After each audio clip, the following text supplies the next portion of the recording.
जब selection committee जो है ना वो कप्तान का फैसला कर लेगी या आप उसको अगले लाडले का फैसला कर लेगी। कप्तान का ही तो नहीं किया हुआ। तो यही तो मैं आपसे बात कर रहा हूँ। देखिए कैंप में बहुत से लोगों को बुलाया जाता है और बहुत से लोग कैंप में आते हैं।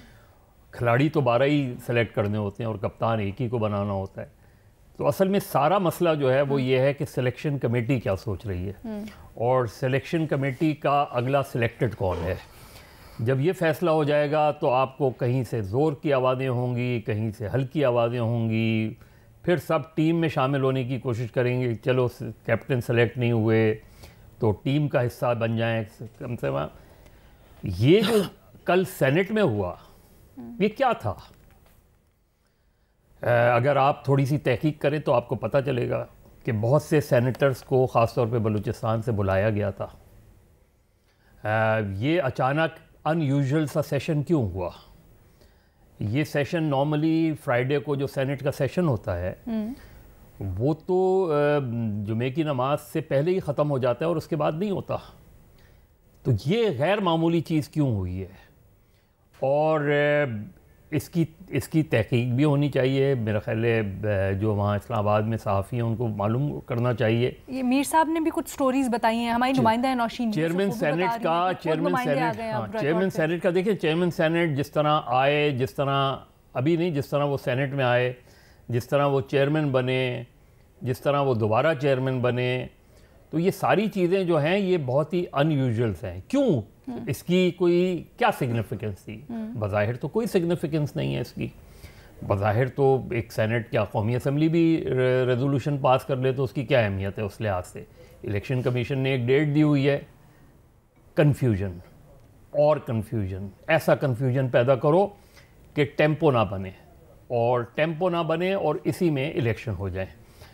ये जो सिचुएशन है ये दोबारा सेनेट का सेशन होता है, बुलाते हैं। सवाल ये नहीं है जो कि 14 सेनेटर क्यों थे, बाकी सेनेटर कहाँ थे। तो जब सेनेटर से मैंने मालूम किया कुछ सेनेटर से तो उन्होंने कहा कि ये कभी भी नहीं हुआ कि जुमे का सेशन इस तरह किया जाए।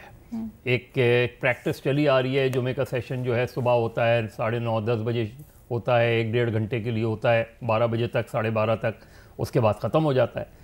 ये सेशन एडजर्न होके जुमे की नमाज के बाद दोबारा अचानक हुआ और फिर प्रोरोक्ट कर दिया गया। तो ये क्या हुआ था इसके बारे में, और कल की सारी टॉक शोज जो है इसी पर थे। हमने भी किया इसके ऊपर। वही मैं कह रहा हूँ कि हालांकि वैसे तो देखें कि कुछ नहीं है, तो सिवाय इसके कि लोगों में मज़ीद अभाम पैदा किया जाए इलेक्शन के हवाले से। बहुत सी खबरें हैं कि जी इस वजह से शायद इलेक्शन ना हो, उस वजह से शायद इससे फ़ायदा क्या होगा कि टेम्पो ना बने और इलेक्शन भी हो जाए? टेम्पो नहीं बनेगा तो टर्नआउट नहीं होता ना। अच्छा, तो कम टर्नआउट का फ़ायदा किसे पहुंचेगा? तो कम टर्नआउट का फ़ायदा बताएं किसको पहुंचेगा सर? आप खुद ही असेस करें कि ग्राउंड पे किसकी कौन ज़्यादा जो है वो मुतहर्रिक तो अभी कोई भी नज़र नहीं आ रहा सिवाय पीपल्स पार्टी के, जो जलसे जुलूस कर रही है। उसने शेड्यूल का भी ऐलान कर दिया अपने जलसों का, सारी चीज़ें हैं। लेकिन जो असल बात है वो यही है कि जिस वक्त ये पता चल जाएगा कि फाइनल सिलेक्शन कमेटी ने किस कप्तान पे हाथ रखा है, आपको उस पार्टी की एक्टिविटी बहुत तेज़ होती हुई नज़र आएगी। और इस वजह से कम टर्नआउट का फ़ायदा किसको असल में कैप्टनसी का झगड़ा है कि कैप्टन कौन होगा टीम का। कम टर्नआउट का फ़ायदा सर किसको आपके ख्याल में होगा? देखिए इस वक्त तो पीटीआई बिल्कुल डाउन है।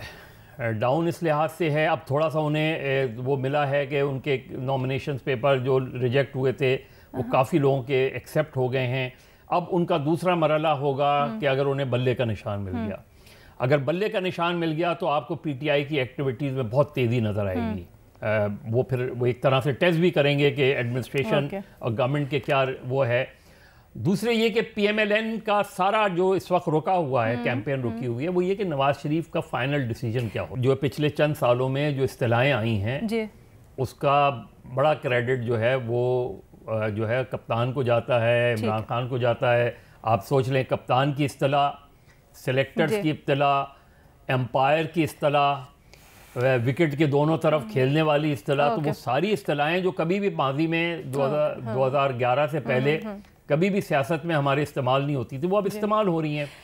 बिलावल भुट्टो ने एक नई इस्तेलाह इस्तेमाल की, लाडले की, फिर नवाज शरीफ साहब भी लाडले कहने लगे। बट एक चीज है जो आप बेनजीर और भट्टी साहब एक साइड पे हैं और फखर एक साइड पे है, कहते हैं गैर यकीनी, लेकिन फखर कहते हैं कि नहीं जी बिल्कुल इसलिए कि सीधी सी बात है, वो जो बात कह रहे हैं फखर, देखिए 12 जनवरी तक हर चीज़ क्लियर हो जाएगी ऑलमोस्ट, कम से कम ये क्लियर हो जाएगा कि कौन इलेक्शन लड़ रहा है, कौन नहीं लड़ रहा, किस निशान पे इलेक्शन लड़ रहा है, किस नहीं। एहलियत का पता चल जाएगा, ताहयात वो ख़त्म होती है नहीं ख़त्म होती। दैट इज़ वाई 12 जनवरी को ये सारी एम्बिग्यूटी ख़त्म हो जाएगी। उसके बाद आपको कैंपेन नज़र आएगी और एन मुमकिन है कि 12 जनवरी तक आपको सिलेक्शन कमेटी का फैसला भी किसी न किसी तरह